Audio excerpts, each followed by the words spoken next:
সুপ্রিয় দর্শক, স্বাগত জানাচ্ছি এলিন ফুড প্রবাসী মুখের 291তম পর্বের সাথে আছি আমি মোস্তফা ফিরোজ। আপনারা জানেন যে প্রবাসী বাংলাদেশিদের নানা সমস্যার সম্ভাবনা, সুখ দুঃখ, হাসি কান্না এসব বিষয় নিয়ে প্রতি সপ্তাহে আমরা এই অনুষ্ঠানে আয়োজন করে থাকি। আর এই অনুষ্ঠানে আমন্ত্রণ জানাই প্রবাস থেকে আসা অতিথিদেরকে। আজকে 4 জন অতিথি এই অনুষ্ঠানে উপস্থিত আছেন। আমি পরিচয় করে দিচ্ছি একে একে। আমার ডান প্রান্তে আছেন ইএম আকাশ, তিনি কাতার প্রবাসী সাংবাদিক, একই সঙ্গে তিনি কাতারের প্রবাসী সাংবাদিক অ্যাসোসিয়েশনের সভাপতি। তার পাশে আছেন আব্দুল আওয়াল খান, তিনি কুয়েত প্রবাসী ব্যবসায়ী, তিনি সভাপতির দায়িত্বে আছেন কুয়েত কর্মসংস্থান ব্যবসায়ী সমিতি। সাংগঠনিক পরিচয় তারা নিজেরাই পরবর্তীতে দেবেন। আমার ডান প্রান্তে আছেন জসিমউদ্দিন শামীম, তিনি এর আগেও কয়েকবার এসেছেন, সৌদি প্রবাসী বিশিষ্ট ব্যবসায়ী। এবং তার পাশে আছেন ইয়ার আহমেদ, তিনিও সৌদি প্রবাসী ব্যবসায়ী। আমার মনে হয় দুজনই থাকেন সৌদি আরবের জুবাইল প্রদেশে। দর্শক, এই 4 জন অতিথি, এবং আজকে আমাদের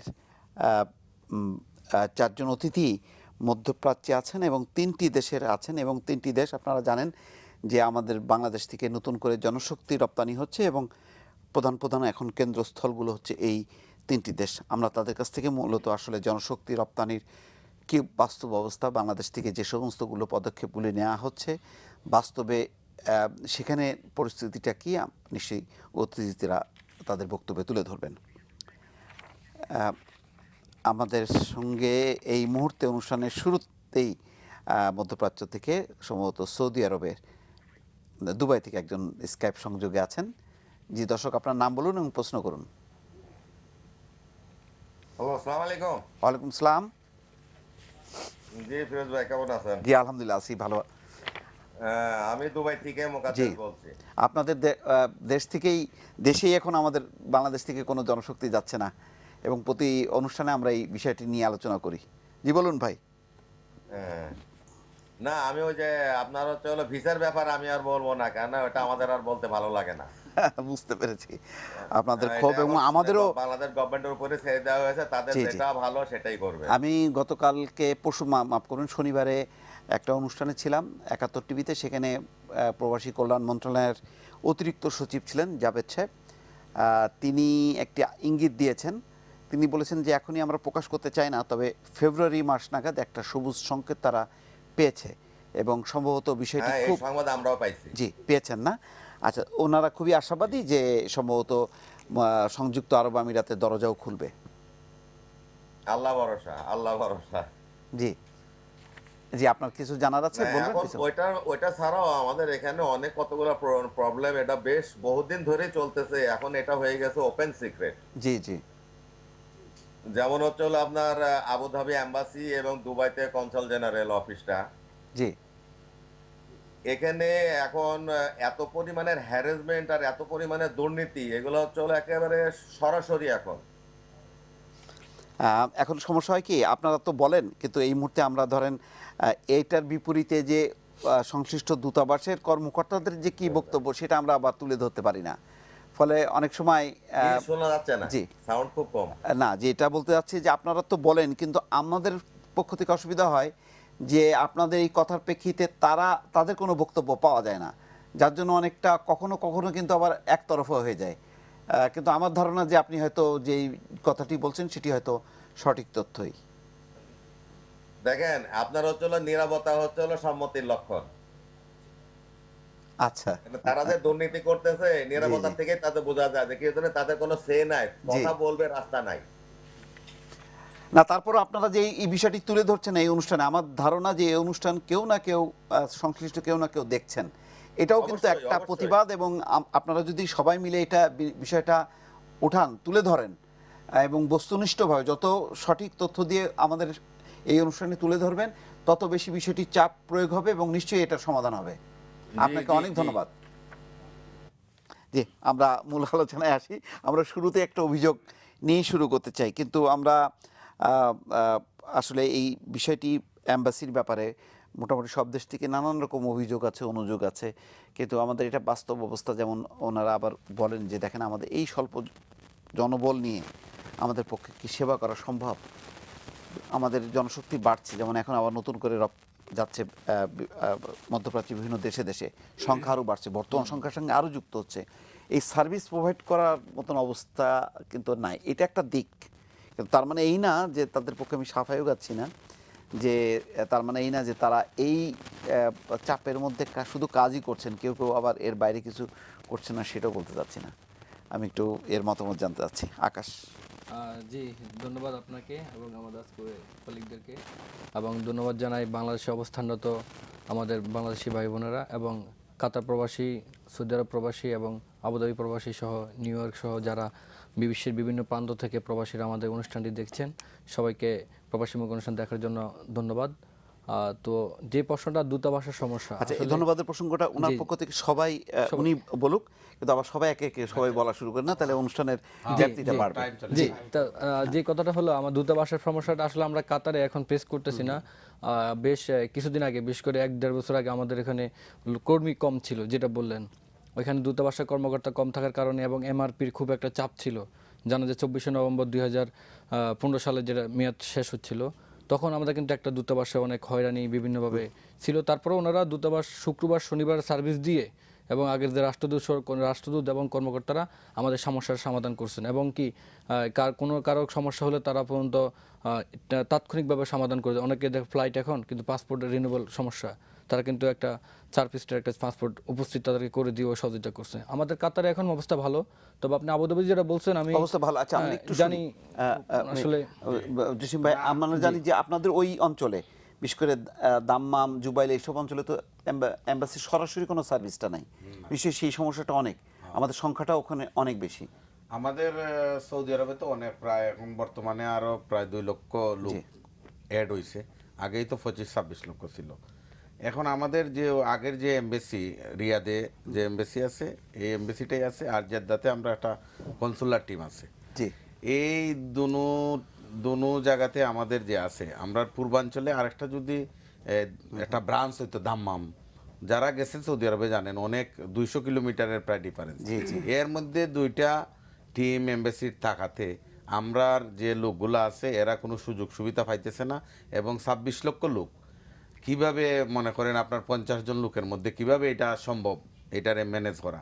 আমরা যদি পূর্বাঞ্চলে আরেকটা এমবেসি টিম দেওয়া হয়, তাহলে আমার মনে হয় আমাদের ওই অনেক সময় অনেক কোম্পানিগুলা আমাদের শ্রমিকদেরকে বেতন ভাতা এগুলা নিয়ে অনেক সমস্যা হয়, এগুলার দিক দিয়ে হবে। আর অনেক লোক আমাদের অবৈধ হয়ে যায়, এই অবৈধ লোকগুলাকে আমরা বছরের পর বছর আমরা দেখি ওরা জেল কাটতেছে। সমস্যাগুলি কি আপনারা কখনো মানে এমবাসির কাছে তুলে ধরেছেন? তুলে ধরা হয়েছে, কিন্তু ওরা কোনো এটা নিয়ে কোনো এত মাথা হেডেক নাই। ওই যে হয়েছে যার পেট ব্যথা সেই বুঝে, তাদের কিছু না, তারা আচ্ছা, আমরা একটু কুয়েতের অবস্থা কি, সার্ভিসটা?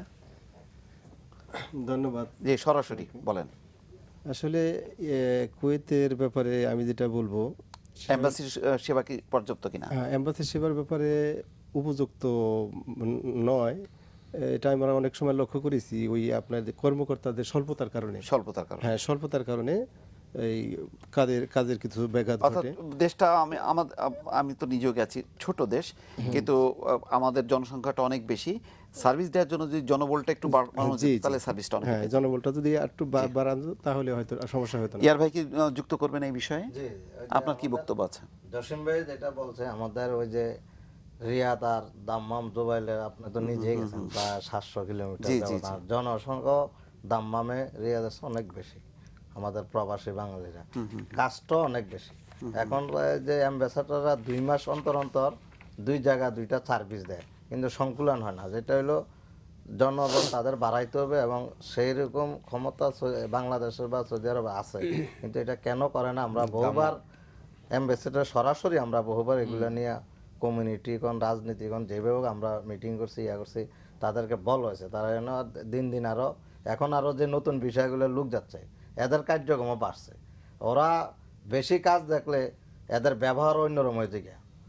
সবচেয়ে যে প্রবাসী যারা আছে তারা কিন্তু একটা বিশেষ ক্যাটাগরির অফিসার থাকে না, কিন্তু ধরেন যতই হোক না কেন, ধরেন আমি যদি অব্যাহত চাপের মধ্যে থাকি, তাহলে কিন্তু আমার কাছ থেকে ভালো ব্যবহার আসে না। এটা আমরা প্রবাসীরা সবাই কিন্তু আমরা তো একজন পরিচিত। ইয়ার ভাই, আপনাকে এই পর্যায়ে একটু থামালাম, আমরা এত সমস্যার মধ্যে একটু আসতেছি এই বিষয়েই আসবো।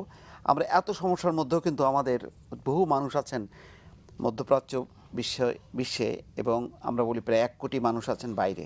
তাদের মধ্যে কিন্তু কারোর কোনো মানুষের কিছু কিছু কাজ আমাদের বুকটা আসলে ভরে যায়, গর্বে ভরে যায়, আমাদের দেশটা কিন্তু অনেক উপরে তোলে। সুতরাং এটা একটা দৃষ্টান্ত হতে পারে যদি এই ধরনের কিছু মানুষের দৃষ্টান্ত যদি আমরা সবাই অনুসরণ করার চেষ্টা করি, আমরা সেই একটা মানুষের আমরা তথ্য রিপোর্ট আমরা তুলে ধরব। মানুষটি হচ্ছে সিলেটের অধিবাসী হাসনাত, যিনি থাকেন সংযুক্ত আরব আমিরাতে। আমরা একটু রিপোর্টটা দেখি।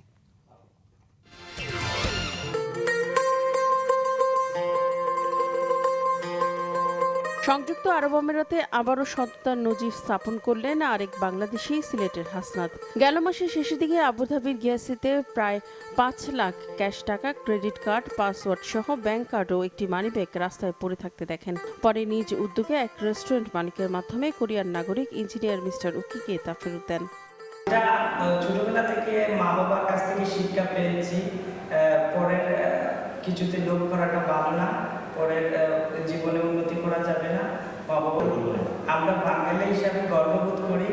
আর এখানে যে আমাদের ইমেজটা অনেক বদনাম হচ্ছে, কিন্তু আমরা আসলে সত্যি বলতে কি আমরা অনেক ভালো কাজ করেও আমরা প্রশংসিত হতে পারছি না। And want me to find the owner of the wallet.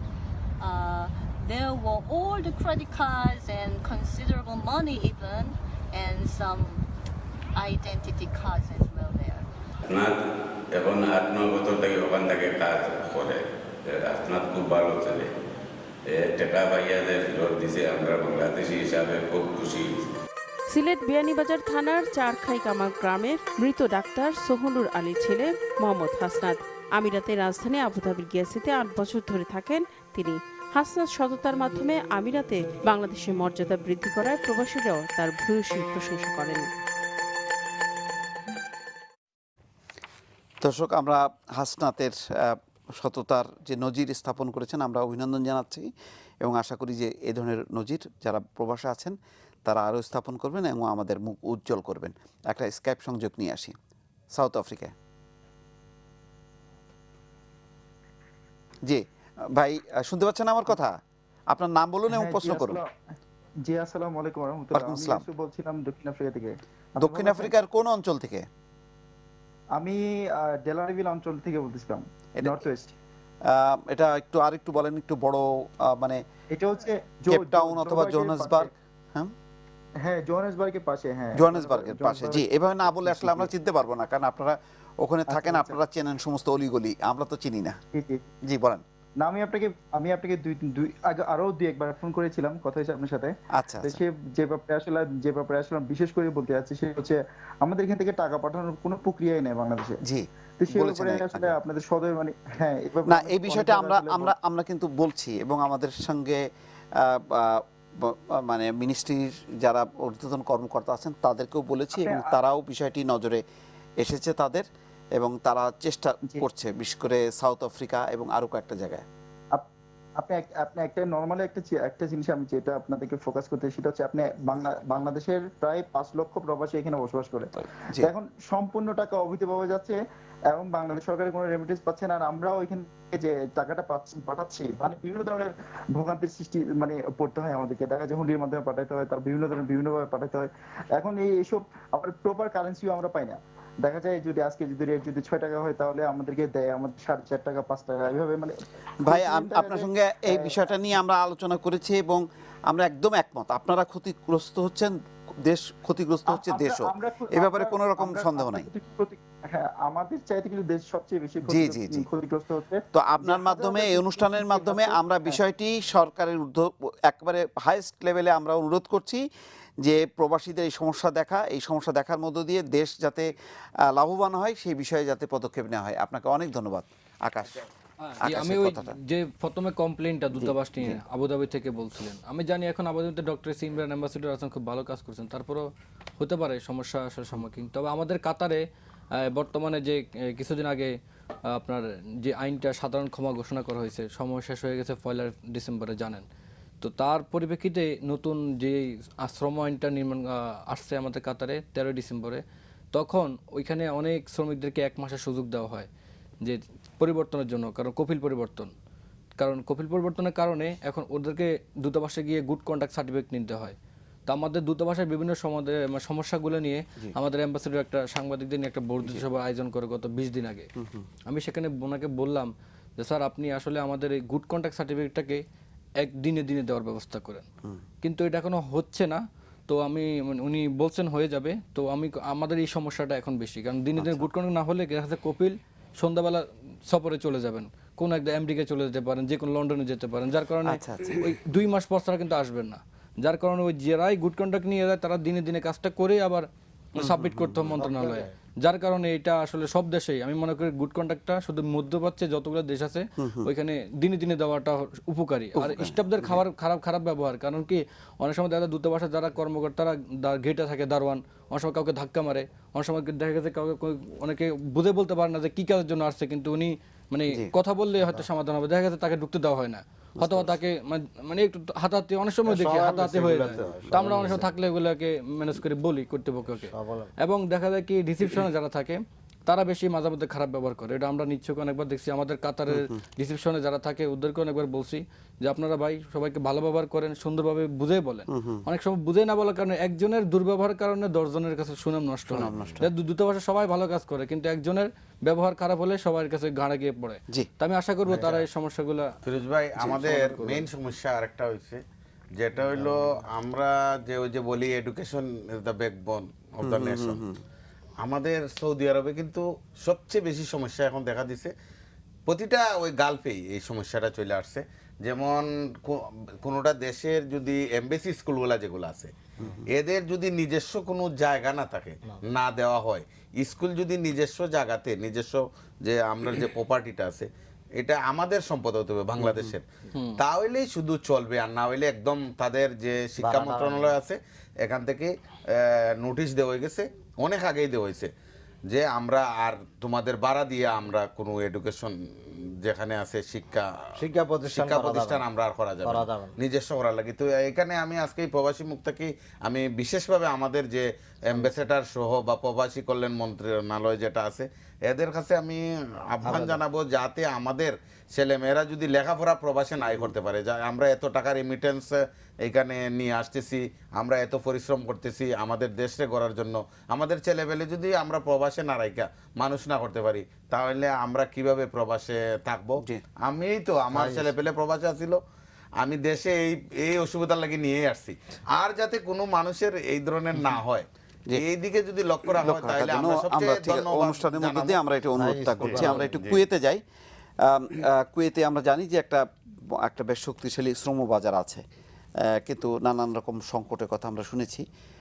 একটু যদি ভাই আপনি যেহেতু অ্যাসোসিয়েশনের আপনি সভাপতি আব্দুল আল খান, আপনি একটু যদি বলেন। জি, কুয়েতের শ্রম বাজারের ক্ষেত্রে যদি আমরা তাকাই তাহলে দেখব যে আমরা অনেকটাই পিছিয়ে আছি, জনশক্তি রপ্তানিতে আমরা কুয়েতের পিছিয়ে আছি। সেটার জন্য অনেক কারণ আছে। সেজন্য বাংলাদেশ দূতাবাসের কিছু অদক্ষতা হতে পারে, কারণ যদি দক্ষতা পুরোপুরি থাকে তাহলে হয়তো বা ওই শ্রমবাজার বৃদ্ধি করার জন্য আপনার বাধাগ্রস্ত হয় না।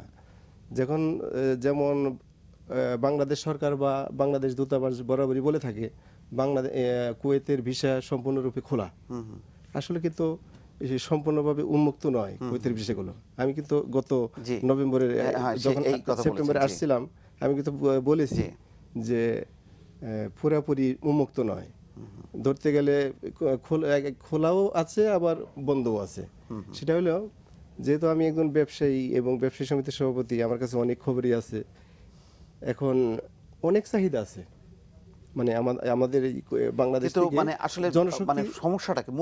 অনেক চাহিদা আছে, কিন্তু চাহিদা থাকা সত্ত্বেও কুয়েতি দিচ্ছে না। সেখানে বেশ কিছু শর্ত আছে, যেমন একটা কুয়েতিকে শুধু একজন বাংলাদেশি দেওয়া হবে। একদিকে আমরা নিম্নমুখী হচ্ছি।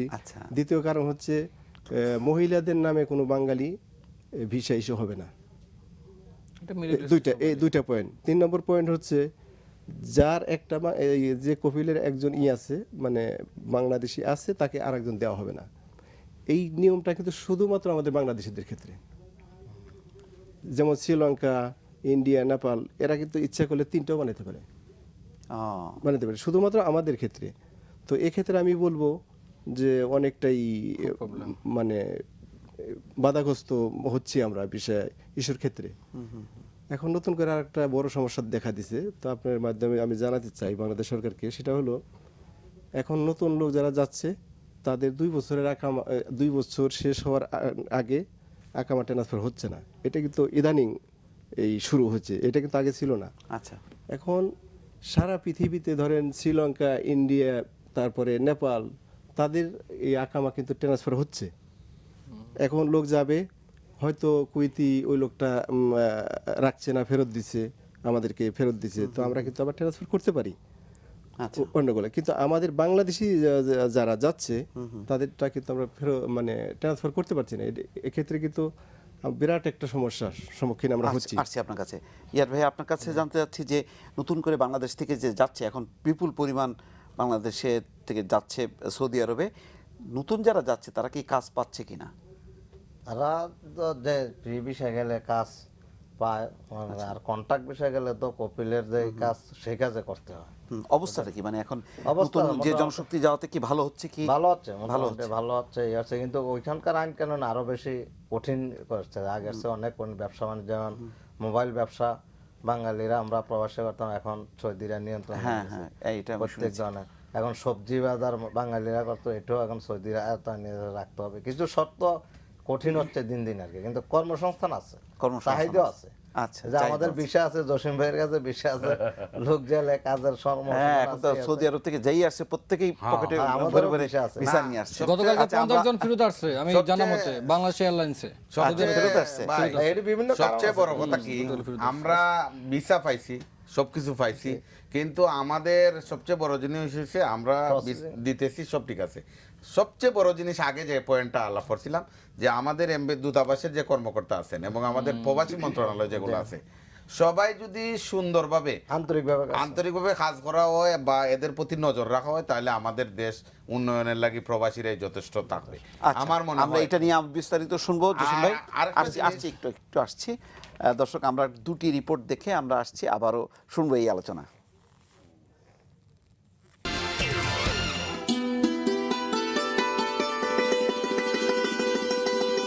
বিগত 4.5 বছর ধরে সংযুক্ত আরব আমিরাতে বাংলাদেশিদের ভিসা বন্ধ থাকার নেতিবাচক প্রভাব যেমন দেশের দ্বিতীয় বৃহত্তম শ্রম বাজারের সম্ভাবনার দ্বার রুদ্ধ করেছে, তেমনি বাংলাদেশি শ্রমিকদের অনেকেই আমিরাতের অভ্যন্তরে বিভিন্নভাবে কোম্পানি ব্যবস্থাপকদের হাতে কম নিগৃহীত হচ্ছেন না। এতে দুর্গতি বেড়েছে এসব শ্রমজীবীদের। আবুধাবিতে প্রফেশনাল ইন্টারন্যাশনাল জেনারেল মেইনটেন্যান্স এবং আল মাসারা বিল্ডিং ক্লিনিং কোম্পানির অর্ধশত বাংলাদেশের শ্রমজীবীকে পড়তে হয়েছে বিদেশ বিভূঁই অসহায় অবস্থায়। এদের ভিসা, ওয়ার্ক পারমিট এবং কাজ নেই। বেতন বন্ধ 6 মাস ধরে। শ্রমিকদের বেশিরভাগেরই 4 বছর ধরে ভিসা না থাকলেও ভিসা লাগানোর কথা বলে প্রতি 2 বছর পর তাদের কাছ থেকে $250,000 টাকা করে আদায় করা হয়েছে।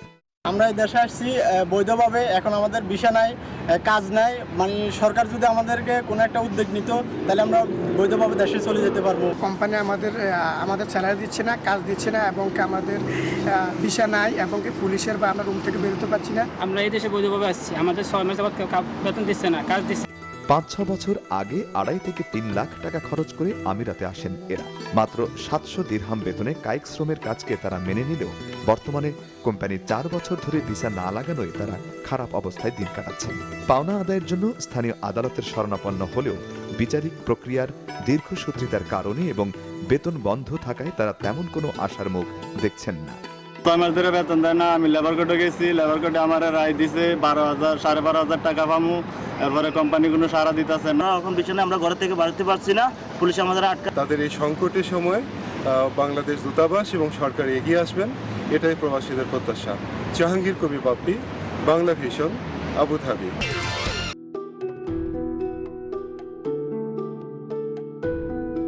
স্পেনের শান্ত ও গোছানো শহরের একটি গ্যালিসিয়া। এই শহরে বসবাস করছেন প্রায় 200 বাংলাদেশি। এদের কেউ চাকরিজীবী, আবার কেউ বা ব্যবসা করছেন। কিন্তু রনি কিছুটা ব্যতিক্রম। মাত্র 23 বছর বয়সী সাহসী উদ্যোক্তা হিসেবে ইতোমধ্যেই বাংলাদেশিদের নজর কেড়েছেন। সিলেটের ছেলে রনি 2015-তে হোটেল ম্যানেজমেন্টে পড়াশোনা শেষ করেই সিদ্ধান্ত নেন উদ্যোক্তা হবেন আর গড়ে তুলবেন সিটি ডোনের কেবাব। আপনি আপনার প্রতিষ্ঠান শ্রম দেন, শ্রম করে অবশ্যই আপনার সে লাভজনক হবে আর কি, ঠিকঠাক মতো আপনি শ্রম দিতে পারেন। আমার দেখেন আপনার ওয়াইটারে খাস করে আমার বাঙালি থেকে আমার ইসমাইলরাই ভালো করে আর কি, আর যারা কৃষি কাজ করে তো বাঙালি ভালো করে। রনির সাথে কাজ করতে পেরে আমি আনন্দিত। বেতন, কাজের সময়সীমা, ব্যবহার, কর্মীদের সাথে আচরণ সবকিছুই অন্য সব ভালো উদ্যোক্তার মতোই। কখনো কখনো কর্মীদের প্রতি সহমর্মিতার দিক থেকে অন্যান্য উদ্যোক্তার চেয়েও ভালো। ভোজন রসিকদের জন্য সিটি ডোরের কেবাব স্থানীয়দের কাছে ইতোমধ্যেই জনপ্রিয় হয়ে উঠেছে। স্পেনে প্রবাসীদের প্রত্যাশা শুধু দেশে নয়, পৃথিবীর নানা প্রান্তে রনিরা বদলে দেবে প্রবাসীদের অবস্থান। আহমেদ সুলতান, বাংলা ভিশন, গালিসিয়া, স্পেন। দর্শক, আমরা সৌদি আরব নিয়ে একটু বিস্তারিত শুনবো, তবে একটা ছোট্ট বিরতি নিয়ে।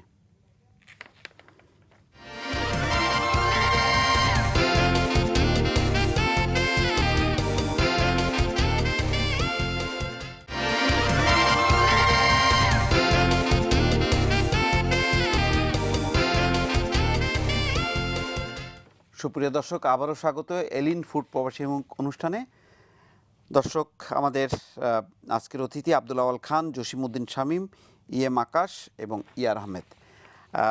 জসিমউদ্দিন শামীম, আপনাকে যে আমি বিষয়টি প্রশ্ন করতে চাই এবং জানতেও চাই, সেটি হচ্ছে আপনারা যারা ব্যবসা করেন তারা, আমি জানি যে এই মুহূর্তে আপনারা যারা অনেক প্রভাবশালী মানুষ আছেন সৌদি আরবে, প্রত্যেকে ভিসা নিয়ে এসছেন মোটামুটি, এবং বাংলাদেশে এই মুহূর্তে প্রচুর সৌদি ব্যবসায়ী আছেন, নাগরিকরা আছেন যারা ভিসা নিয়ে এসছেন।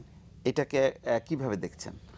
মানে অনেক বিষয় বাংলাদেশের সবাই ভিসাগুলো কি বিক্রি করতে পারছেন না? বাংলাদেশের সবাই লাইক করে, কিন্তু আমরা মেইন সমস্যা যেটা হয়েছে, আমাদের সমস্যা হচ্ছে এমবেসিটার, এখানে যে সৌদি এমবেসিটার আছেন, আমাদের ভিসাগুলো হাজার হাজার ভিসা এখানে আসছে সৌদি আরবের, কিন্তু আমাদের প্রবাস মন্ত্রণালয় এবং আমাদের যারা আছেন সংশ্লিষ্ট যারা আছেন, ওরা এদিকে নজর দিচ্ছেন না যে ভিসা তো আসছেই, লোকগুলা মেডিকেল করাইতেছে কিন্তু ভিসা স্টাম্পিং হইতেছে না। বারবার যারা ট্রাভেলসের এজেন্সিগুলার লোকগুলা যাইতেছে, গিয়া ভিসা স্টাম্পিং হইতেছে না। এইদিকে কারো লক্ষ্য নাই, স্টাম্পিং হচ্ছে না কেন? ওরা বলতেছে যে 75% পুরুষ এবং 25% মহিলা। এটা তো আগে ছিল, এখন তো এখনো এই কথা বলতেছে, কিন্তু আসলে কিন্তু এটা বাস্তবতা না। ওরা ইচ্ছা করে এটা করতেছে না। কেন করতে? ওই সৌদিরা করতেছে না, কিন্তু তাদের সৌদিরা। তাহলে আপনার কি বাইরার কাছে জিজ্ঞাসা করেছেন? বাইরার কাছে জিজ্ঞাসা হইছে, বাইরা এরা বলতেছে ওরা করতেছে না, আমরা কি করব? আর যদি যারা কোনো এজেন্সিগুলো আছে, কোনো একটু তিল পরিমাণ ফল্ট পাইলে, এই তথ্যটা আপনি কবে বলছেন? আজকের তথ্য যেটা। ওরা কেন চায়? ওরা চায় তো নারী শ্রমিক বেশি যায় না, ওরা চাইতেছে যে অন্যান্য দেশে তো কোনো নারী শ্রমিক যায় না, এইজন্যই চাপ দিচ্ছে আমাদের দেশ থেকে যাতে চাপ দিয়ে নেওয়া যায়। না, মাঝখানে এটা আপনি যেটা অভিযোগ করলেন সেটা ছিল, কিন্তু এই সমস্যাটা তো সমাধান হয়েছে আমি যতটুকু। কিন্তু সমস্যা হয় না এখনো, আমাদের সমস্যা হয় নাই। আমাদের ভিসাগুলো রেডি আছে, মেডিকেল করা হইছে। আমাদের বাংলাদেশের অনেক জমা পড়ে আছে, বাংলাদেশের অনেক কোটি কোটি টাকা লস হইতেছে। আমাদের বাংলাদেশি যারা, আমাদের গরিব মেহনতি ভাই যারা বিদেশে যাইব, ওরা মেডিকেল করতেছে। মেডিকেল করার 3 মাস পরে আপনি জানেন মেডিকেল ক্যান্সেল হয়ে যায়। তো আবার যখন মেডিকেল করতে যায় তখন তার আরো 10,000 টাকার দরকার। তো এই 10,000 টাকা গরিব মানুষ ওরা পাবে কই? এমবেসি ভিসা লাগাইতেছে না, অপেক্ষা করতে করতে এই ত্রুটি না এই ত্রুটি দিয়ে, আর একটা ওই এজেন্সি আছে এগুলো বন্ধ করে রাখতেছে 15 দিন করে। ভিসা ইয়ার পরে ফিঙ্গারপ্রিন্ট প্রত্যেক জেলা নিয়ে নিছে, মানে কেন সমস্যা? আপনাদেরকে কত টাকা কিনতে হয়েছে এখানে? যে ভিসাগুলো তো ওরা 2,000 রিয়াল সম পরিমাণ। 2,000 রিয়াল মানে বলতে কত টাকা বাংলাদেশি টাকা? বাংলাদেশের ওই প্রায় 2 লাখ। 2 লাখ টাকা। 2,000 রিয়াল 40,000 টাকা না, টোটাল এমবেসির গুলো লাগায় টোটাল বলে 2 লাখ টাকা পর্যন্ত যায়। 2 লাখ টাকা, কিন্তু ওটা 10 লাখ টাকা বিক্রি হচ্ছে সব মিলাইয়া। ওইটা এখানে 10 লাখ টাকা বিক্রি। এগুলা আসলে বাস্তবে এখানে বিক্রি হচ্ছে কত? এখানে বাস্তবে তো কই কেউ 2 লাখ কেউ 3 লাখ এগুলা নিতেছে। এখানে ওই যে এমবেসিতেও তো সমস্যা হইতেছে না। যারা যারা ওই ভিসা আনছিল, অনেক সৌদিগুলো এখানে বলা হচ্ছে যেখানে যারা যাচ্ছে আসলে বাস্তবে আজকে 5-6 লাখ টাকা খরচ। আজকে যে আপনারা নেটে বা পেপারে দেখতেছেন যে আমাদের সেকেন্ড হোম সৌদি আরবের নাগরিকদের হয়ে গেছে। কেন হয়েছে? এই সৌদিগুলা যখন আসে তখন ওই এমবেসিগুলা ভিসা লাগাইয়া দেয়, আমাদের এজেন্সির কথা কোনো কিছু শুনে না, তাদের ওয়াস্তাই বেশি, তাদের কথাই শুনে যে তুমি কেন ভিসা লাগাইবা না, তখন তারা কয় ওকে ঠিক আছে। ইচ্ছা করি তারা লাগাইতেছে না ভিসা, কেন জানি না। মানে সৌদি নাগরিকরা যখন আনছে তাদের কেসগুলো তখন তারা দিয়া দিতেছে, ওরা আসলে দিয়া দিতেছে, কিন্তু আমাদের টেবিলস গুলা যেভাবে সরাসরি কাজ করতেছে ওরা দিতেছে না। আপনারা সৌদিদেরকে নিয়ে আসছেন না কেন? তো সৌদিরা বললে নিয়ে আসবে, আসতে তো অনেক খরচ আছে, অনেক খরচ হয়ে যায়, আমাদের কষ্ট বাড়ি জীব সবার। আমরা তো সমস্যা হয়ে যায় ভাই, আমরা তো এখান থেকে বিষয়গুলো কালা করে এজেন্সির মাধ্যমে। না, কিন্তু একটা অভিযোগ তো আছে যে আপনারা ওখান থেকে 2 লাখ 3 লাখ টাকা কিনছেন, এখান থেকে 2-3 লাখ টাকা করছেন, সব মিলাই তো যে যাচ্ছে আসলে তার তো 5-6 লাখ টাকা বেশি বাজার। আমার খালাতো ভাই যাচ্ছে আগামীকালকে, আমি তাকে জিজ্ঞেস করলাম সকালে চাঁদপুরে যে তুমি যাও না এত লাখ টাকা খরচ করে, বলে টাকা তো দিছি, এজেন্সি তো আমার দিবে না, আমি এজেন্সি আমার দেখা দেবো, টাকা আমি নিয়ে দিব। ও 9 লাখ টাকা দিছে যারা বলতেছে এগুলা মানা করছে যে যাইও না, এখন 9 লাখ 5 লাখ টাকা হয়তো। জি, আপনার কি কাছে কি তথ্য আছে আসলে আমার কত টাকা এরকম 5-6 লাখ টাকা এরকম শুনেছি ভাই, 4 লাখ 5 লাখের মধ্যে, এবং 1.5 লক্ষ টাকা তো স্টাম্পিং আর টিকিট মিকেট মিলেই আছে এখন রানিং। রাইট, হ্যাঁ, 1.5 লক্ষ টাকা আপনার 65,000 টাকা তো অফিস খরচ নেয়, এটা তো প্রকাশ্য না, কর্মসংস্থান আছে, কমাই নিলে তো তারপরও মানে তারপরও যে স্ট্যাম্পিং হচ্ছে না, আমি যেতে পারছি না। এখন আমাদের দেশে এবং বিদেশে একটা স্কাইপ সংযোগ আছে, দাঁড়ান আসছে আপনার কাছে। জি দর্শক, আপনি নাম বলুন এবং প্রশ্ন করুন, কোথা থেকে বলছেন? হ্যালো, আসসালামু আলাইকুম। ওয়ালাইকুম আসসালাম। জি, আমি দুবাই থেকে জলিল বলছি। জি বলুন ভাই। জি, আমি বলছি যে আমরা যারা বাইরে আছি, দুবাই মিডল ইস্টে অনেক লোক আছে বেকার, যারা অর্থাৎ ভিসা নাই, আজ 10 বছর 15 বছর তারা এখানে পড়ে রয়েছে, কিন্তু তারা দেশে যাওয়ার জন্য অনেক হয়রানি হইতেছে। আমি সরকারের কাছে একটা অনুরোধ করছি যে সরকারের যাতে বাংলাদেশ এম্বাসির থেকে এমন একটা কাগজ দেয়, এম্বাসি থেকে মেন পাওয়ার একটা ফর্ম দেয়, তাদেরকে এয়ারপোর্ট থেকে ডাইরেক্ট সরাসরি বাংলাদেশে যেতে পারে, কোনো হয়রানি যেন পুলিশের কাছে না যাওয়া লাগে, তারা এই একটা রুল করে নেয় প্রত্যেক এম্বাসি। এটা আমার প্রশ্ন। ওকে, ধন্যবাদ। আপনার একটা প্রস্তাব থাকলো, আমি জানি না ঠিক, বা আমি এই বিষয়ে বিশেষজ্ঞও না যে এটা মানে ভালো দিক বা মন্দ দিক কি, বাট আপনার এই প্রস্তাবটা থাকলো, নিশ্চয়ই সংশ্লিষ্ট যারা আছেন তারা বিবেচনা করবেন না। আকাশ কি মনে হয় এটা? না, আমি বলছি এটা একটা আউটপাস দেওয়া হয়, কোনো লোক যাওয়া না যায়। আমি মনে করি যারা যাচ্ছেন না, আপনারা তো ইচ্ছে করে যাচ্ছেন না, যখন আপনার আইডি মেয়াদ শেষ কপিল আপনাকে দিচ্ছেন, আপনি দেশ ত্যাগ করেন, নতুন ভিসা নিয়ে যান, আপনি ওখানে থেকে যাবেন আর কমপ্লেন দিবেন, দেশের বদনাম করবেন, হ্যাঁ, তাহলে তো আপনি নিজে অবৈধ হচ্ছেন। আর যারা সমস্যার কারণ হচ্ছে অল্প কিছু সংখ্যক লোক, ওনারা এম্বাসিতে গেলেও এম্বাসি তাদেরকে একটা আউটপাসের ফর্ম দেওয়া হয়, ওইটা সাবমিট করে সিআইডি যাবে, সিআইডি থেকে উনি সরাসরি এম্বাসিতে থেকে একটা টিকিটের ইস্যুটা দেখে যে আমি আউটপাসটা পাইছি, টিকিট পাইছি, আমি চলে যাচ্ছি, সাথে সাথে চলে যেতে পারে, মানে 2 দিন এম্বাসি যাইতে পারে। এটা আমি অন্য কোনো সমস্যা মনে করি না। অনেকে ইচ্ছাকৃত অবৈধ, আমি সমস্যাটা মনে করতেছি আমাদের বাজার, আমাদের এয়ারপোর্টে যে সমস্যাটা, আমরা অন্যান্য দেশে যখন আপনারা যারা সবাই আছি সবাই যাই, কিন্তু আমরা 5 মিনিটের মধ্যে এয়ারপোর্ট থেকে বের হতে পারি, 5 থেকে 10 মিনিট লাগেজ গুলো পাই, কিন্তু আমাদের দেশের লাগেজ 4 ঘন্টা 3 ঘন্টা পর্যন্ত অপেক্ষা করতে হয়। আবার আমার ঝগড়া করতে হচ্ছে 2 ঘন্টা। আমি এইটা হলো বড় সমস্যা, সবচেয়ে বড় সবাই ঝগড়া করে। এটা আমাদের দেশের যেগুলো আছে, যেমন এমবেসিতে আছে, আমাদের দেশের লোকজন ওই যে হইল না ওই যে অবৈধ যারা অবৈধ, এরা বছর বছর জেলে পড়ে থাকতে হয়। এই জিনিসটা আমাদের গভর্নমেন্ট ফলো করে না, অন্য দেশের সাথে সাথে চলে আসে এমবেসিটার আইসা, তাদেরগুলা তারা সলভ কইরা 2-3 দিনের ভিতরে চলে যায়, দেশে চলে যায়। প্রয়োজন হয় তাদের এমবেসি থেকে টিকিট দিয়া তারা দিয়া দেয়। না, যারা অবৈধ থাকে তারা বেশি ক্রাইম করে, যার কারণে তাদেরকে পড়ে থাকতে হয়। এইজন্য তাদের নাগরিক যারা আছে অন্যান্য দেশের, এরার গুরুত্ব বেশি। আমাদের গভর্নমেন্ট কেন আমাদের প্রতি এত অবহেলিত? আমরাই তো রিমিটেন্সে দিয়ে এই দেশটারে আমরা সমৃদ্ধশালী করতে চাই, মধ্যপ্রাচ্য থেকে সবচেয়ে বেশি এগুলা ফলো করা হয় না, আমি বুঝতেছি না। বাজার মধ্যপ্রাচ্য থেকে বেশি রেমিটেন্স আছে এবং মধ্যপ্রাচ্যের সমস্যা বেশি। জি আল ভাই, আপনি এই এখন যে সমস্যাটা যেটা আপনি তুললেন কুয়েতের, সেই সমাধানের ব্যাপারে কি পদক্ষেপ নেওয়া উচিত বলে মনে করেন? এটা আমি মনে করি বাংলাদেশ সরকারকে দ্রুত গতিতে আপনার পদক্ষেপ নিতে হবে, কারণ কুয়েত সরকার যে জিনিসটা করছে 2 বছরের আগে আকামা ট্রান্সফার হবে না, এটা কিন্তু ইন্টারন্যাশনাল ল এর বাইরে। আচ্ছা, কারণ শ্রীলঙ্কাটা হচ্ছে, নেপালেরটা হচ্ছে, ইন্ডিয়াটা হচ্ছে, বাংলাদেশেরটা কেন হচ্ছে না? তো এই ব্যাপারে তো বাংলাদেশ সরকারকে কুয়েত সরকারের সাথে বসতে হবে, বসলে হয়তো আমার মনে হয় যে এটা একটা সমাধান হয়ে যাবে এবং আমরা এই ঝামেলা থেকে মুক্তি পাবো। আমরা নিশ্চয়ই করছি।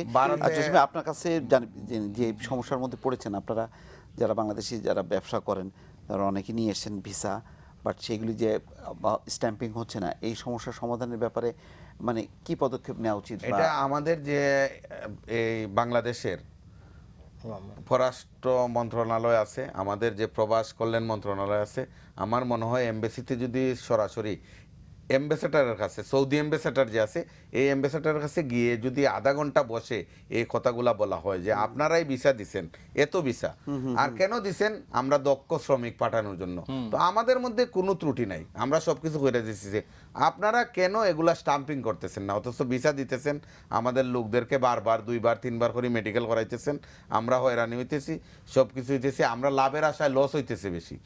এই জিনিসটা যদি আধা ঘন্টা বা 1 ঘন্টা সময় এই সৌদি এমবেসিতে, বা ওরা ডাকলেও তো চলে আসতে পারে সৌদি এমবেসিটা, আসলে একদম ইজিভাবে এই জিনিসটা সমাধান হয়ে যায়।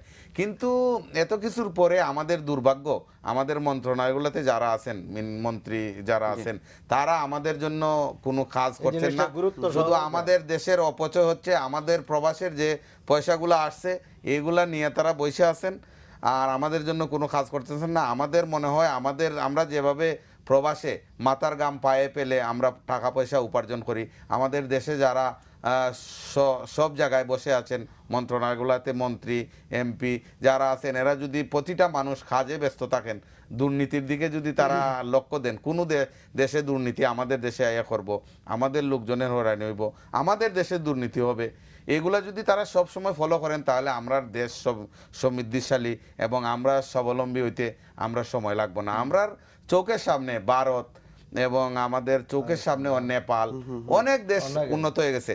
নেপাল আমরা একটা এন্টি দেশ, ভারত আমাদের একটা এন্টি দেশ, তারা আমাদের প্রতিহিংসা করতে পারে, কিন্তু আমাদের দেশের মন্ত্রী মিনিস্টার যারা, এরা আমাদের ভাই, এরা আমাদের শ্রদ্ধাভাজন সবকিছু, ওরা আমাদেরকে হেল্প করার জন্য একটু শ্রম যদি দেন, তাহলে আমরা যারা বাংলাদেশি আছি আমরা স্বাবলম্বী হব এবং আমরা অর্থনৈতিক যে আয়গুলা করার, আমরা প্রবাসী যে রিমিটেন্স গুলা লাগি, আমরা অন্য দেশে ঠেকায় রাখতে পারবো না। আমরা অন্য দেশের তুলনায় সব দিকেই আমরা প্রবাসে উন্নত আছি। কিছু যুক্ত করবেন? খুব সুন্দর যে ভাইয়ের এটা যে এই জিনিসটা অতি তাড়াতাড়ি একটা সমাধান আসার দরকার, কারণ যে এখন আজকে আমরা তো ট্রাভেলসে যে বসে আলাপ আলোচনা করেছি, শত শত পাসপোর্ট হয়ে গেল, কয় ভাই আমরা এটা রাস্তায় ইয়ার আহমেদ, আমরা এই অনুষ্ঠানের পক্ষ থেকে এটা খুব জোর দাবি জানাচ্ছি, এই যে ভিসা সংক্রান্ত ব্যাপারে 2-3টা সমস্যা, মানে ওরা আপনার ক্লিয়ারেন্স সার্টিফিকেট আনতে গেলে পুলিশের না, আমরা জানি, আমরা এই সমস্যাগুলো জানি, আমরা সমাধান দাবি জানাচ্ছি। সার্টিফিকেট আনতে গেলে তাকে জসিমউদ্দিন শামীম, ইএম আকাশ এবং আব্দুল আল খান, চারজনকে ধন্যবাদ জানাচ্ছি। আমাদের হাতে আসলে একদমই সময় নেই, শেষ করার আগে প্রবাস থেকে পাঠানো রিপোর্টগুলো আমরা দেখতে দেখতে অনুষ্ঠান থেকে বিদায় নিচ্ছি। ভালো থাকুন, সুস্থ থাকুন সবাই।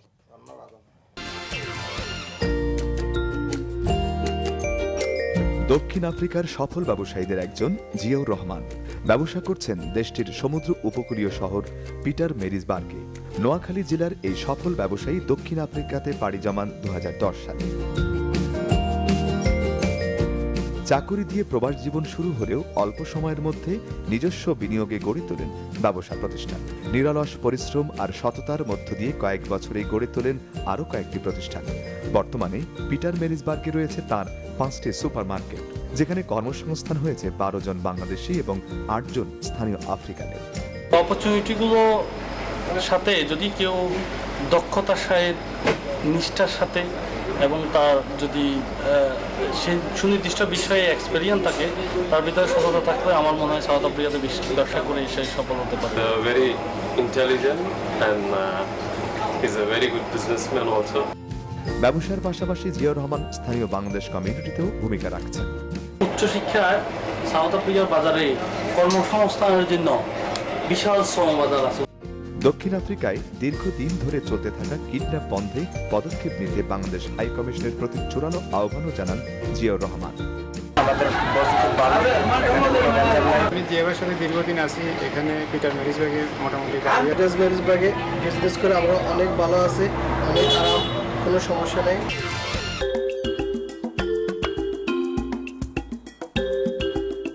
বেসরকারি খাতে শিল্প স্থাপন, পণ্য উৎপাদন, কর্মসংস্থান সৃষ্টি, জাতীয় আয় বৃদ্ধি সহ দেশের অর্থনীতিতে গুরুত্বপূর্ণ অবদানের জন্য স্বীকৃতি হিসেবে দেয়া হয় সিআইপি বা কমার্শিয়াল ইম্পর্টেন্ট পারসন সম্মাননা।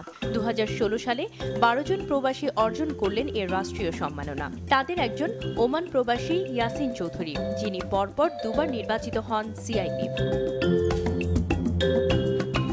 ইয়াসিন চৌধুরীর এই অর্জনকে গোটা ওমান প্রবাসীদের সফলতা হিসেবেই দেখছেন প্রবাসীরা। এ নিয়ে ওমানে প্রবাসীদের পক্ষ থেকে আয়োজিত হয় গণসম্বর্ধনা। প্রায় কয়েক হাজার ওমান প্রবাসী এতে অংশ নেন। বাংলাদেশের রেমিটেন্সের যে অবস্থা তা দক্ষিণ এশিয়ার মধ্যে দ্বিতীয়। আমি একজন সাধারণ শ্রমিক হয়ে এখানে এসেছি। আমি কঠোর পরিশ্রম করেছি। কঠোর পরিশ্রমের মাধ্যমে আমি প্রমাণ করে দিয়েছি একজন শ্রমিক, একজন সাধারণ শ্রমিক রাষ্ট্রীয় সম্মানে ভূষিত হতে পারে। অনেক সফল মানুষ দেখেছি। আজকে আমরা এসেছি সফল মানুষের জয়গান গাইতে। উনি আমার জানার মতে উত্তরোত্তর সাফল্য অর্জন করে এসেছেন। এই সম্মানীয় ব্যক্তিদের যারা আজকে সম্বর্ধনা দিচ্ছেন তাদেরকে আন্তরিকভাবে ধন্যবাদ জানাচ্ছি। প্রশাসন আমাদের গৌরব, স্কুল আমাদের গৌরব, দূতাবাস আমাদের গৌরব। আমরা সবাই মিলে কাজ করি। প্রবাসীদের অনেকেই মনে করছেন এই অর্জনে প্রবাসীরা বৈধ পথে রেমিটেন্স পাঠাতে যেমন উৎসাহিত হবে, তেমনি দেশের অর্থনীতিতে ভূমিকা রাখবে।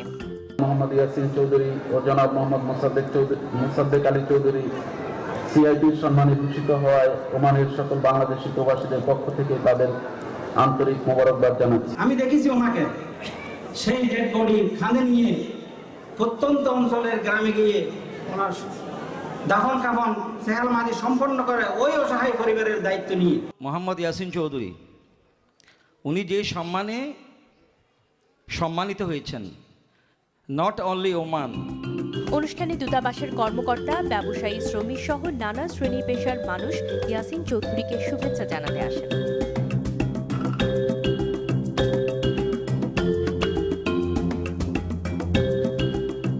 তাদের এই অবদানের জন্য প্রবাসীরা সাধুবাদ জানিয়েছেন।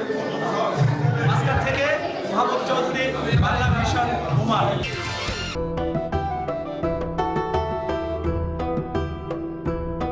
প্রায় 25 লক্ষ বাংলাদেশি বসবাস করছেন সৌদি আরবে।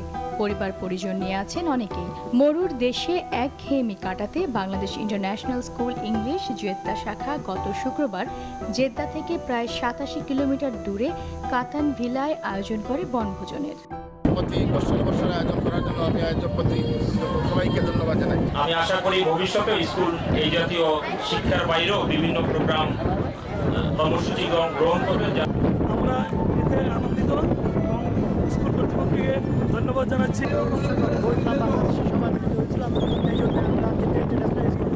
ধন্যবাদ জানাই। খেলাধুলার পাশাপাশি ছিল সাংস্কৃতিক অনুষ্ঠান। এ ধরনের আয়োজন প্রবাসে থাকার একঘেয়েমি দূর করে বলে মনে করেন প্রবাসীরা। আপনারা আজকে কষ্ট করে এখানে উপস্থিত হয়েছেন এবং আমাদেরকে সহযোগিতা করেছেন, সেজন্য আপনাদেরকে আন্তরিক ধন্যবাদ। যত ধরনের ভালো কাজ হয়েছে সেটার উপসর্গ সব আপনাদের, আর ভুল ত্রুটি দেওয়া হয়েছে সেটা আমাদের। ইন্টারন্যাশনাল স্কুলে আমার ছেলে লেখাপড়া করতেছে এবং আমার মেয়ে স্কুলের লেখাপড়ার মান অনেক ভালো এবং আমরা খুব খুশি।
গ্রুপের মালিক আলহাজ নুর আলম আবারও শ্রমিক সংকটের কথা জানিয়েছেন। তাই যত দ্রুত সম্ভব বাংলাদেশের ভিসা এবং ভিসা ট্রান্সফার উন্মুক্ত করার জন্য তিনি বাংলাদেশ সরকারের প্রতি বিশেষ আহ্বান করেছেন। মোহাম্মদ মোর্শেদ আলম, বাংলা ভিশন, সংযুক্ত আরব আমিরাত।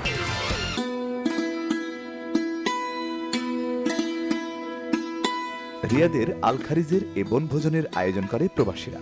দিনভর আনন্দ উৎসব আর ভোজনের মধ্য দিয়ে প্রবাসীরা ছুটির দিনটি উপভোগ করেন। এ ধরনের আয়োজন আমাদের জন্য, বিশেষ করে যারা আমরা প্রবাসী, তাদের জন্য এটা আনন্দ উৎসবই বলা চলে। উদ্যোক্তাদেরকে ধন্যবাদ জানাই। আমরা সবাই অত্যন্ত আনন্দ উপভোগ করলাম, সবাইকে নিয়ে একটা সুন্দর পিকনিক করা। আমি মনে হয় কতটুকু পারছি জানি না, কিন্তু আমার কাছে ভালো লাগছে। এই ছুটির দিনে রিয়াদ থেকে, খার্জ থেকে যারা এসেছেন তাদেরকে আন্তরিক ধন্যবাদ, এবং আমরা বেশ মজা করেছি। অনেক সুন্দর একটা জায়গা। সৌদি আরবে এই সময়টিতে প্রবাসীরা বনভোজনের আয়োজন করে থাকেন। সৌদি আরবের এরকম শিশুবাগ বা বাংলাদেশের মতো সুন্দর জায়গায় পাওয়া যায় না। তো আজকে আমরা আম্মু আব্বু আমাদের এত সুন্দর পার্টি অ্যারেঞ্জ করে দিয়েছে যাতে আমরা দেশকে তা মিস না করি তেমন। এসে থাকলে হয়তো বা বিভিন্ন জায়গায় যাওয়া হতো। আমাদের নিজের দেশ তো অনেক সুন্দর, মানে যতই প্রবাসে থাকি দেশ অনেক সুন্দর, দেশের মতো কোথাও হবে না। প্রবাসী শিশু কিশোরদের মানসিক বিকাশ এবং বাংলাদেশকে হৃদয়ে ধারণ করার একটি মাধ্যম এ ধরনের আয়োজন বলে মনে করছেন প্রবাসীরা।